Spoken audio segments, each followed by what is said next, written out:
Credit తీసుకున్నాక అభ్యంతరం జిల్లాను డిక్లేర్ చేశారు. తప్పకుండా మంచి పని. ఒకటే క్వశ్చన్ అడుగుతున్నా, ఊరికే ఉత్తుత్త కాగితాలు ఇచ్చి ఒక జీవో ఇచ్చి నీ ఇచ్చినంత లాభం ఏముంది?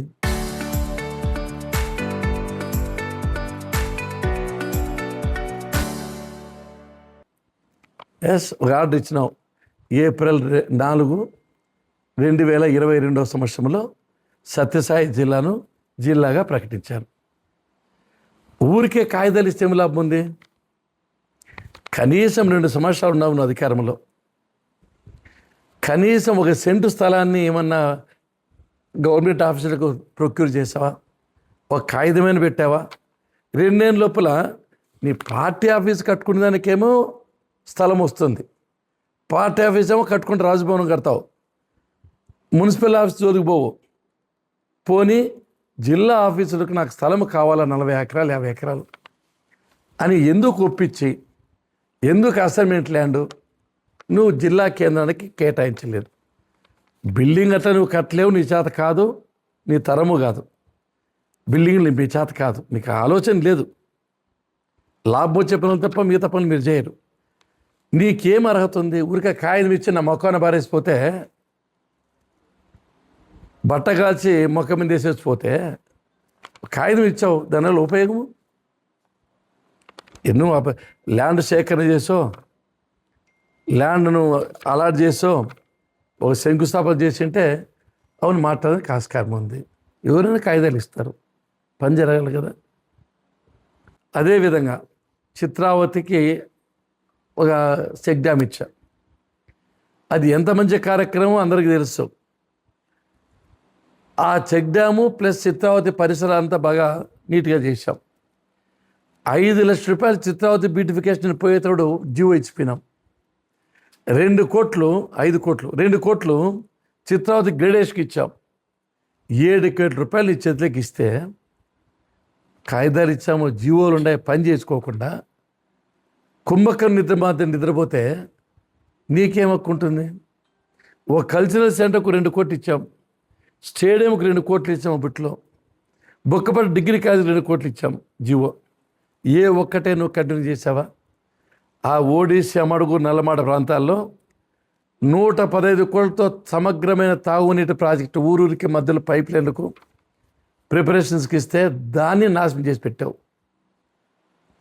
ఇన్ని కార్యక్రమాలు పైపెచ్చావు.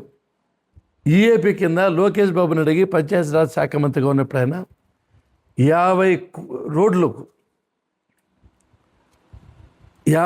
డబ్బులు తీసుకొస్తే బోర్డులో నీ పేరు తీసుకుంటుంది. అవన్నీ మా డబ్బులు, మా టైంలో కాంట్రాక్ట్లు తీసుకున్నారు, లాస్ట్లో నీతో అంతా కంప్లీట్ చేసుకున్నారు అని నువ్వు వేసుకున్నావు. మాకే అభ్యంతరంలో, మేము ప్రజల హృదయాల్లో ఉండాలనుకుంటున్నాం తప్ప బోర్డులో ఉండాలని నేను ఎప్పుడు అనుకోలే.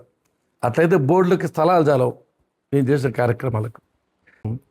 అరాచకాలకు, అక్రమాలకు, అన్యాయాలకు, దౌర్జన్యాలకు, దోపిడీలకు పేటెంట్ హక్కు వైఎస్ఆర్సీపీకి. నీతికి, నిజాయితీకి, ధర్మానికి, ప్రజల సంక్షేమం కోసం మేము ప్రతీక. మా గురించి నువ్వు మాట్లాడే అర్హత నీకు లేదు, నీకు అవకాశం కూడా ఇవ్వము. అంతేకాకుండా పోలీస్ అధికారులు, నేను ఎప్పుడు కూడా అధికారులతో మాట్లాడేటప్పుడు ఖచ్చితంగానే ఏదైనా న్యాయం చేయండి అని చెప్తానే తప్ప న్యాయం చెప్పని సంగతి నాకు లేవు, చేయను కూడా. కాబట్టి శాంతి భద్రతలు కాపాడవలసిన విషయంలో పద్ధతి ప్రకారం ఉండాల్సిందే, ఏదంటే చేసే ప్రసక్తి లేదని చెప్పి ఈ సందర్భంగా గుర్తు చేస్తున్నాను. సినీ స్టార్, కోట్లాది మంది ప్రజల యొక్క అభిమాన కథానాయకుడు, ఆయన పట్టుకొని రే పవను, అరే పవను అని అన్నావంటే నీ సంస్కారానికి 1,000,000 దండాలు పెట్టాల. పెద్ద చిన్న లేదు. గురువుగా ఉన్న ఏమిట్లో సాటి వస్తావు? వయసులో పెద్ద, చదువులో పెద్ద, పదవిలో పెద్ద, ఇంకా అన్ని విషయాలు కూడా పెద్ద నీకంటే. పల్లె రఘునాథుడు నా కాలి గోటుకు కూడా పనికిరాడు అని నువ్వు మాట్లాడలేదా? ఇవన్నీ ప్రజలు గమనించరా? ఇంత అహంకారం, ఇంత అహంభావం ఏం చూసుకొని కూర్చొని నాకైతే అర్థం కాలే. చాలామంది కాలగర్భంలో కలిసిపోయినారు చాలామంది. నువ్వెంత? మాట్లాడితే ఆచితూచి మాట్లాడాల. నీకు ఏమైనా వచ్చింది కానీ హఠాత్తుగా వస్తూ ఉంటాడు. నెలకు ఒకసారి 2 సార్లు వచ్చేస్తాడు. నేను ఉన్నానని చెప్పాలని చెప్పి తన ఉనికి కోసము ఏదో ఒకటి మాట్లాడేసిపోతాడు. నేను ప్రజాప్రతినిధినే, ఒక బ్యాలెన్స్గా మాట్లాడాలా, ఏదంటే అది మాట్లాడకూడదు అనేది ఏమాత్రము ఆ మనిషికి జ్ఞానం ఉన్నట్లేదు. దానిలో మేము అక్రమైన కేసులు పెట్టించాను, దారి తగాదాలు తెస్తున్నాను, వాళ్ళ కార్యకర్తలు ఇబ్బంది పెడుతున్నాను, పోలీసులు నేను ఏదో దుర్వినియోగం చేస్తున్న అధికారాన్ని చెప్పి నా మీద ఆరోపణలు చేయడం జరిగింది. ఒకటి శ్రీధర్ రెడ్డి ఒకటి గమనించు, పల్లె రఘునాథ్ రెడ్డి దాదాపు 30 సంవత్సరాల రాజకీయాలు ఉన్నాడు.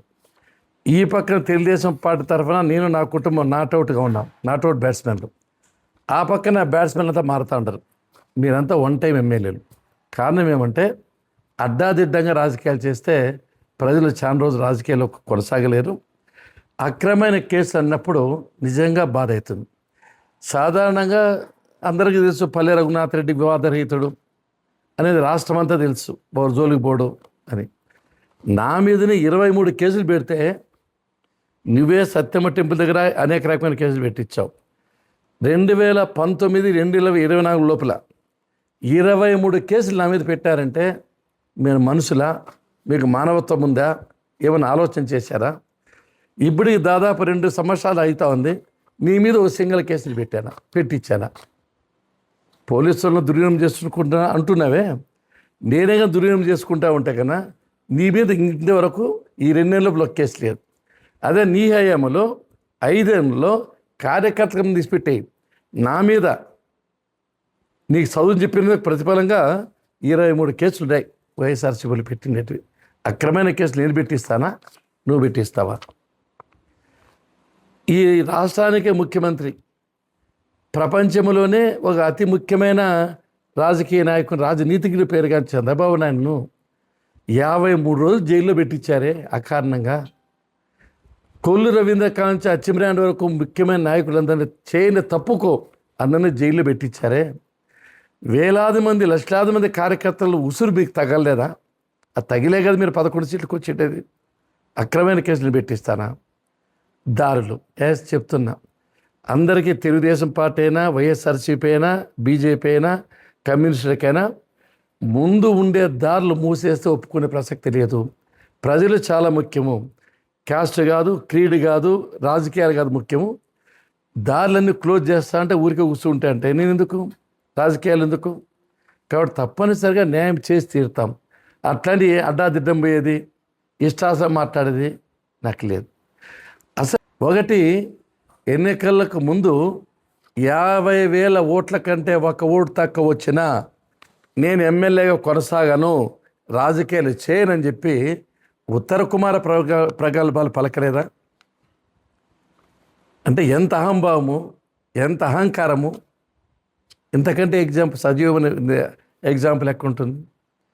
50,000 రాలేదు, ఓడిపోయినావు, నాకేది సిగ్గా ఉంది, నీకే సిగ్గా ఉందో లేదో, మాట నిలబెట్టుకుంటావు లేదో అది నీకే నీ విఘ్నత వదిలిపెడుతున్నా.